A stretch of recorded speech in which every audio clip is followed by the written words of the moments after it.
Hello everyone, I hope आप सभी लोग हेल्दी होंगे, फिट होंगे। सो फ्रेंड्स, एक बार लेके आए हैं आप सभी के लिए एमसीक्यू सीरीज़। ठीक है, इसमें शारीरिक शिक्षा, फिजिकल एजुकेशन से रिलेटेड मोस्ट इंपॉर्टेंट क्वेश्चंस हम इंक्लूड कर रहे हैं और ये सीरीज आपको अब रेगुलर मिलने वाली है। तो बिना देरी किए सबसे पहले चैनल को सब्सक्राइब कीजिए ताकि आपको हर एक वीडियो की नोटिफिकेशन सबसे पहले मिल जाए और आप अपनी तैयारी को रेगुलर कर सकें। और हाँ, वीडियो अच्छी लगे तो लाइक कीजिए, फ्रेंड्स के साथ शेयर कीजिए। तो चलिए शुरू करते हैं आज का एमसीक्यू सीरीज। शुरू करने से पहले बताना चाहूँगा, इससे पहले स्पोर्ट्स से रिलेटेड और भी वीडियोज़ हमने अपने चैनल पर अपलोड की हुई हैं। अगर अभी तक आपने वो वीडियोज़ नहीं देखी हैं तो आप उन्हें अवश्य देखें। काफ़ी इंपॉर्टेंट क्वेश्चन आंसर सीरीज हैं, उनके लिंक मैंने डिस्क्रिप्शन में दे दिए हैं। तो चलिए शुरू करते हैं आज की ये एमसीक्यू सीरीज़। क्वेश्चन नंबर 1 है, रेमेडियल अभ्यास निम्न में से कौन सा है? या किस अभ्यास को रेमेडियल अभ्यास भी कह सकते हैं? ऑप्शन ए है चोट के पश्चात किए जाने वाले अभ्यास। ऑप्शन बी है खेल से पूर्व किए जाने वाले अभ्यास। ऑप्शन सी है बैठकर किए जाने वाले अभ्यास। और ऑप्शन घ यानी कि डी है प्रशिक्षण के दौरान किए जाने वाला अभ्यास। तो आई होप आपने आंसर गेस कर लिया होगा। फिर से मैं क्वेश्चन रिपीट कर दे रहा हूँ, रेमेडियल अभ्यास निम्न में से कौन सा है? क है चोट के पश्चात किए जाने वाला, ख है खेल से पूर्व किए जाने वाला, ग है बैठकर किए जाने वाला अभ्यास और घ है प्रशिक्षण के दौरान किए जाने वाला अभ्यास। तो चलिए मैं राइट आंसर आपको बताने जा रहा हूँ। राइट आंसर है क, चोट के पश्चात किए जाने वाले अभ्यास को रेमेडियल अभ्यास कहते हैं। ठीक है, आई होप आप समझ गए होंगे। चलिए बढ़ते हैं नेक्स्ट क्वेश्चन की ओर।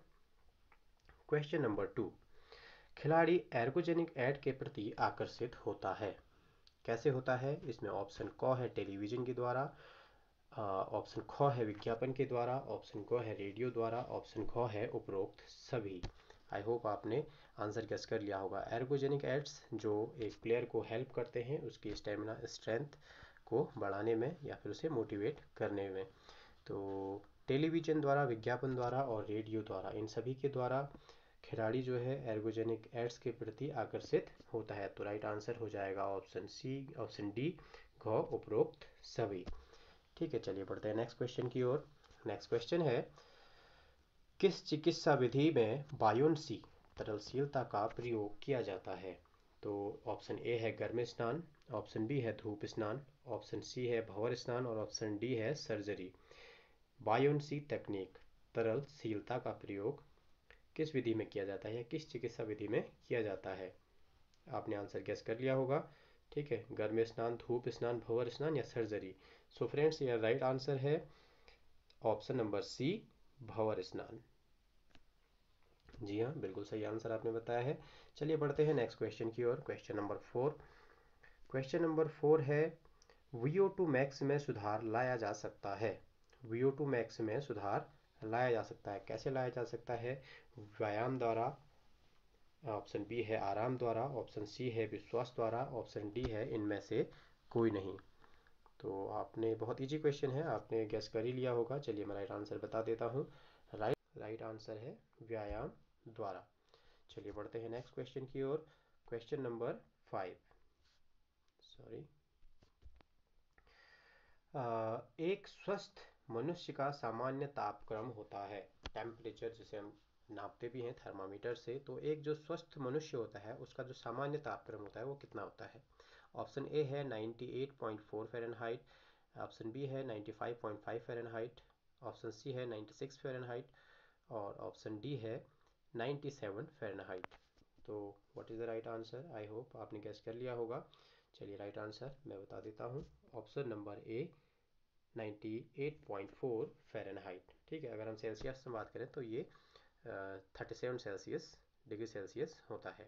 चलिए क्वेश्चन नंबर 6, प्रथम एशियाई खेलों का शुभांकर क्या था? ठीक है, एशियाई खेलों की बात हो रही है। प्रथम एशियाई खेल 1951 नई दिल्ली में आयोजित किए गए थे। ठीक है, तो उसके शुभांकर क्या था? शुभांकर की बात हो रही है। इसमें ऑप्शन ए है कुतुब मीनार, ऑप्शन बी है जंतर मंतर, ऑप्शन सी है अप्पू और ऑप्शन डी है सेरा।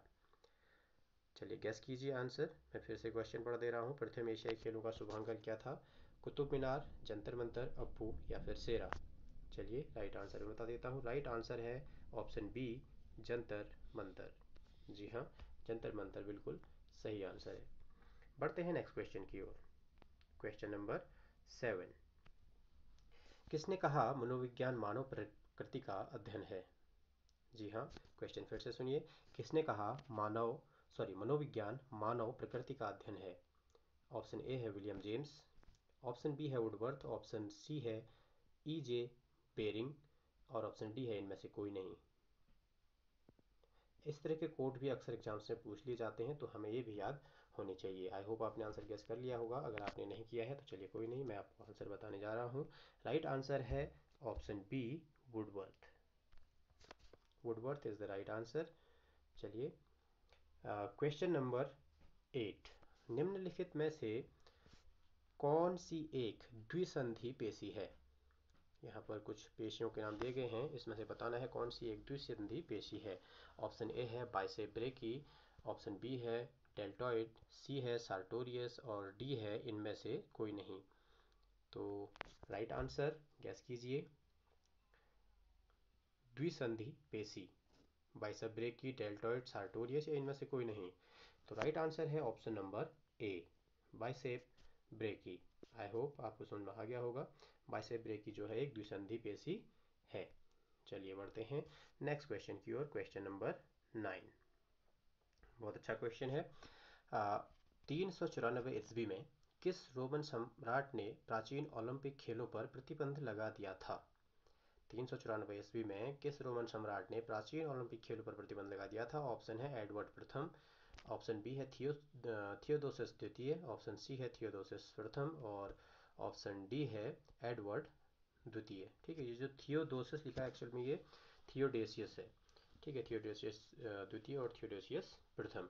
तो राइट आंसर आप लोगों ने गेस कर ही लिया होगा। चलिए मैं आपको राइट आंसर बताने जा रहा हूँ। राइट आंसर है थियोडोसियस प्रथम। ठीक है, थियोडोसियस प्रथम इज द राइट आंसर। चलिए पढ़ते हैं नेक्स्ट क्वेश्चन की ओर। Question number 10। 1975 ईस्वी में किस जर्मन भूशास्त्री ने के नेतृत्व में प्राचीन ओलंपिया नगर की खुदाई हुई? बहुत इंपॉर्टेंट क्वेश्चन है। ठीक है, एक बार फिर से सुनिए। 1975 ईस्वी में किस जर्मन भूशास्त्री के नेतृत्व में प्राचीन ओलंपिया नगर की खुदाई हुई? ऑप्शन ए है पियर डी कुबर्टिन, बी है ऑर्नेस्ट कॉर्टियस, सी है ओलिवियर कोट्स, ऑप्शन डी है एडोल्फ ऑर्नेस्ट।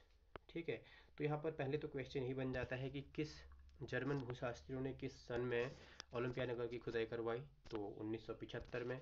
किसने करवाई 1975 में? तो ये जर्मन भूशास्त्री थे, उन्होंने करवाई। तो ये कौन से जर्मन भूशास्त्री थे ये आपको बताना है। ऑप्शन मैंने आपको बता दिए हैं, Pierre de Coubertin, Ernest Curtius, Olivier Coates और एडोल्फ ऑर्नेस्ट। आई होप आपने आंसर गेस कर लिया होगा। चलिए मैं आपको राइट आंसर बताने जा रहा हूँ।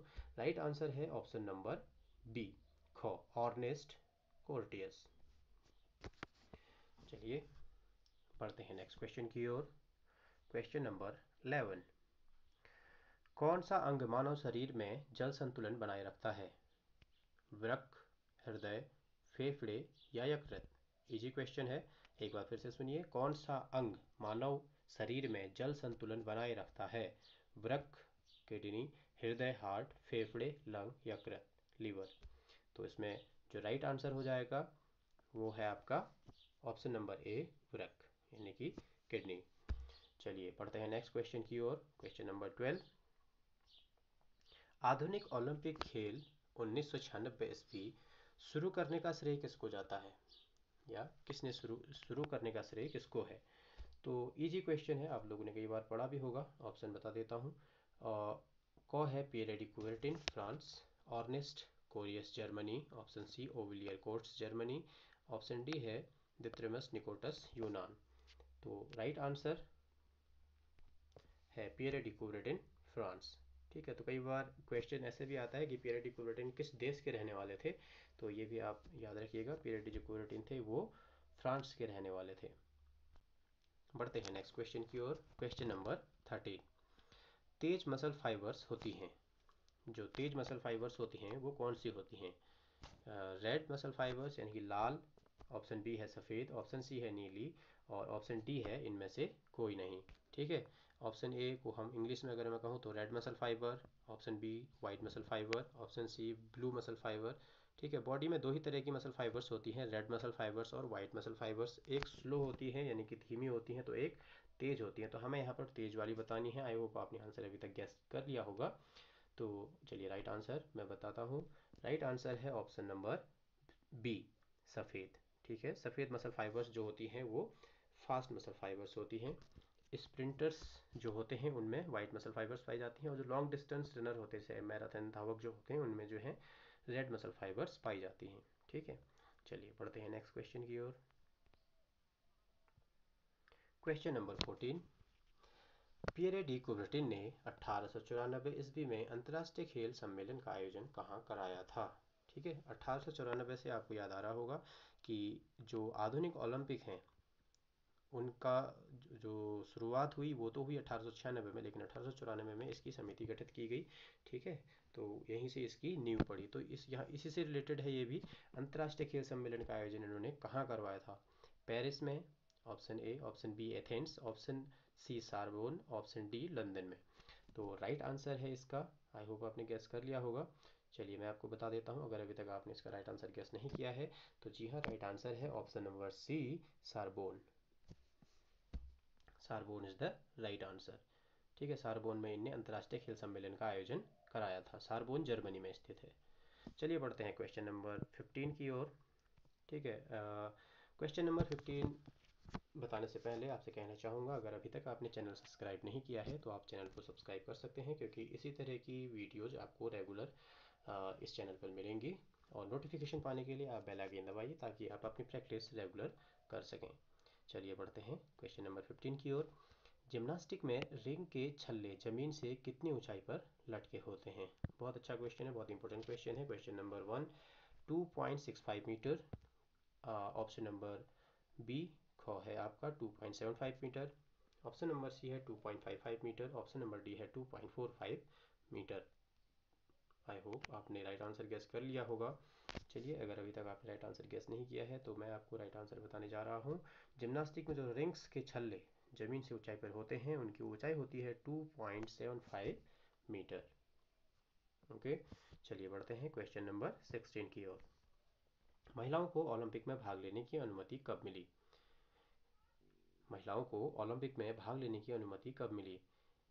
ऑप्शन ए है 1896 एथेंस, ऑप्शन बी है 1900 पेरिस, ऑप्शन सी है 1908 लंदन, ऑप्शन डी है 1920 एंटवर्प। ठीक है, तो यहाँ पर राइट आंसर आपने गैस कर ही लिया होगा, ऑप्शन नंबर बी 1900 पेरिस। लेकिन आधिकारिक तौर पर अगर पूछ लिया जाए तो क्या राइट आंसर होगा? अगर पूछ लिया जाए कि महिलाओं को आधिकारिक तौर पर ओलंपिक में भाग लेने की अनुमति कब मिली, तो होगा 1912 राइट आंसर होगा। आप इसे ध्यान में रखिएगा। चलिए बढ़ते हैं नेक्स्ट क्वेश्चन की ओर। Question number 17। पिट्यूटरी ग्रंथियों को मुख्यतः निम्न भागों में विभाजित किया जाता है, किया जा सकता है। ठीक है, जो पिट्यूटरी ग्रंथि है, ठीक है, उसको कितने भागों में विभाजित किया जा सकता है ये पूछा गया है क्वेश्चन में। ऑप्शन ए है 4, ऑप्शन बी है 5, ऑप्शन सी है 2 और ऑप्शन डी है 1। ठीक है, तो यहाँ पर जो ऑप्शन सी है वो सही आंसर है। ठीक है, आपने गैस कर लिया होगा। यहाँ पर सॉरी, इसको ख हमने बताया है, लेकिन जो पिट्यूटरी ग्रंथि है उसे दो भागों में विभाजित किया गया है। दो भाग कौन कौन से होते हैं? चलिए ये हमें आप कमेंट बॉक्स में लिख के बताइएगा कौन कौन से दो भागों में विभाजित किया गया है। इसका आंसर मैं नेक्स्ट वीडियो में अवश्य दूंगा। बाकी आप देखते हैं आप इसका आंसर दे पाते हैं या नहीं। चलिए बढ़ते हैं नेक्स्ट क्वेश्चन की ओर। Question number 18। यूटेराइन ट्यूब की लंबाई कितनी होती है? ठीक है, तो ऑप्शन ए है 10 सेंटीमीटर, ऑप्शन बी है 12 सेंटीमीटर, ऑप्शन सी है 14 सेंटीमीटर, ऑप्शन डी है उपरोक्त में से कोई नहीं। तो यहाँ पर राइट आंसर बताइए। राइट आंसर है 10 centimetre. 10 centimetre is the right answer. Okay, यूरेटाइन ट्यूब जो होती है उसकी लंबाई जो होती है वो होती है 10 सेंटीमीटर। बढ़ते हैं नेक्स्ट क्वेश्चन की ओर। Question number 19। यूरेटस की चौड़ाई प्राय होती है, जो यूटेरस होता है उसकी चौड़ाई पूछी गई है। ऑप्शन नंबर ए है 10 सेंटीमीटर, बी है 0.05 सेंटीमीटर, ऑप्शन नंबर 3 है 3 सेंटीमीटर, ऑप्शन नंबर डी है 4 सेंटीमीटर। तो क्या राइट आंसर होगा? अच्छे क्वेश्चन हैं। अगर अभी तक आपने गैस नहीं किया है तो चलिए मैं बता देता हूँ। Option number C 3 centimetre is right answer. ठीक है, 3 सेंटीमीटर जो है बिल्कुल सही आंसर है। 3 सेंटीमीटर चौड़ाई होती है यूटेरस की। चलिए बढ़ते हैं नेक्स्ट क्वेश्चन की ओर। Question number 20। अंतर्राष्ट्रीय ओलंपिक समिति के महासचिव बने, जो अंतर्राष्ट्रीय ओलंपिक समिति बनी सबसे पहले 1894 में, तो उसके अध्यक्ष तो बने थे आपके दात्रमस वेकेलस, जो कि यूनान के रहने वाले थे, लेकिन उसके सचिव कौन, महासचिव कौन बने थे, तो ये क्वेश्चन पूछा गया है। ऑप्शन नंबर ए है जैक्स रोगे, ऑप्शन नंबर बी है कामेत हेनरी बेले लातुर, ऑप्शन नंबर सी है Pierre de कुबरटिन, option number D है लॉर्ड क्लेनेन। आई होप आपने आंसर गेस कर लिया होगा।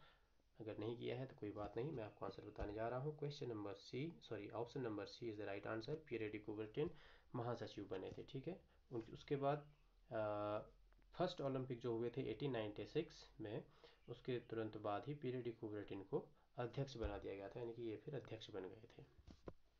चलिए बढ़ते हैं नेक्स्ट क्वेश्चन की ओर। Question number 21। 2021 तक आधुनिक कितने ओलंपिक खेल आयोजित हो चुके हैं? 2021 तक, जो कि अभी 21वें में अभी तक जो टोक्यो जापान में होने वाला है वो अभी तक हुआ नहीं है, तो उसे हम इंक्लूड नहीं कर सकते हैं। तो अभी तक कितने कुल ओलंपिक हो चुके हैं? जो कि जो टोक्यो ओलंपिक है 2021 में, वो 32वां एडिशन होने वाला है, तो राइट आंसर हो जाएगा 31। ठीक है, ऑप्शन ए है 30, ऑप्शन बी है 27, ऑप्शन सी है 28, ऑप्शन डी है 31, मीन्स 31। तो 31 ही राइट आंसर हो जाएगा। अभी तक कुल 31 ओलंपिक हो चुके हैं। ठीक है, इसमें 3 ओलंपिक ऐसे हैं जो जो विश्व युद्ध के कारण नहीं हुए, लेकिन वो भी गिने जाते हैं, तो ये भी आप ध्यान में ज़रूर रखिएगा। चलिए बढ़ते हैं क्वेश्चन नंबर 22 की ओर। 33वें ओलंपिक खेल कहाँ आयोजित होंगे? 33वें ओलंपिक, अभी हमने 31वें ओलंपिक हमारे हो चुके हैं, 32वां हमने बात करी थी जो हमारा होने वाला है टोक्यो में, और अब 33वें कहाँ होंगे ये पूछा गया है। ऑप्शन नंबर ए है एथेंस यूनान, option number B Paris France, option number C Los Angeles America, option number D Barcelona Spain. I hope आपने आंसर गेस कर लिया होगा। नहीं किया है तो चलिए मैं बता देता हूँ। 33वें ओलंपिक जो होंगे वो होंगे पेरिस फ्रांस में 2024 में। ठीक है, उसके बाद 2028 में जो होंगे वो लॉस एंजलिस अमेरिका में होंगे। ठीक है, यानी कि 34वें ओलंपिक जो होंगे वो लॉस एंजलिस अमेरिका में होंगे। चलिए बढ़ते हैं नेक्स्ट क्वेश्चन की ओर। Question number 23। 28वें ओलंपिक खेल 2004 कहाँ पर आयोजित हुए? 28वें ओलंपिक खेल 2004 कहाँ पर आयोजित हुए? बहुत ईजी क्वेश्चन आपके लिए। क्वेश्चन इसका ऑप्शन नंबर ए है एथेंस यूनान, बी है बीजिंग चाइना, सी है बुसान दक्षिण कोरिया, और डी है हिरोशिमा जापान। ठीक है, 28वें ओलंपिक पूछा गया है 2004 में। इजी है, आई होप आपने आंसर गेस कर लिया होगा। नहीं किया है तो कोई बात नहीं, चलिए मैं आपको आंसर बता देता हूँ। वर्ष 2004 में 28वें ओलंपिक का आयोजन एथेंस यूनान में किया गया था। जी हाँ, यूनान में ही पहले ओलंपिक भी हुए थे 1896 में, और उसके बाद 2004 में भी यहीं पर आयोजित किए गए थे। चलिए बढ़ते हैं नेक्स्ट क्वेश्चन की ओर। प्रथम ओलंपिक खेल 1896 एथेंस में कितने देशों ने भाग लिया था?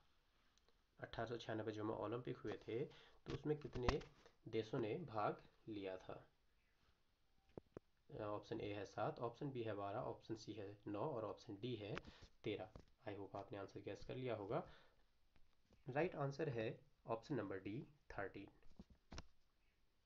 चलिए बढ़ते हैं नेक्स्ट क्वेश्चन की ओर, जो लास्ट क्वेश्चन है हमारा आज का। 28वें ओलंपिक खेल 2004 एथेंस में कितने देशों ने भाग लिया? 28वें ओलंपिक खेल 2004 एथेंस में हुए थे, तो उसमें कितने देशों ने भाग लिया था? ऑप्शन नंबर 1 है 202, ऑप्शन नंबर बी है 200, ऑप्शन नंबर सी है 198, ऑप्शन नंबर डी है 214। आई होप आपने आंसर गेस कर लिया होगा। तो राइट आंसर है ऑप्शन नंबर ए 202। जी हाँ, 2004 में ओलंपिक में 202 देशों ने इसमें भाग लिया था। ठीक है, और 2004 में जो हुए थे कहाँ हुए थे? एथेंस में हुए थे। तो आई होप आपको आज की सीरीज़ हमारी अच्छी लगी होगी। आप भविष्य में भी ऐसी ही एमसीक्यू सीरीज़ और क्वेश्चन आंसर सीरीज पाना चाहते हैं तो चैनल को सब्सक्राइब कीजिए। वीडियो अच्छी लगी हो तो लाइक कीजिए, अपने फ्रेंड्स के साथ शेयर कीजिए। Thank you for watching. To support us, please like, share and subscribe. Thank you.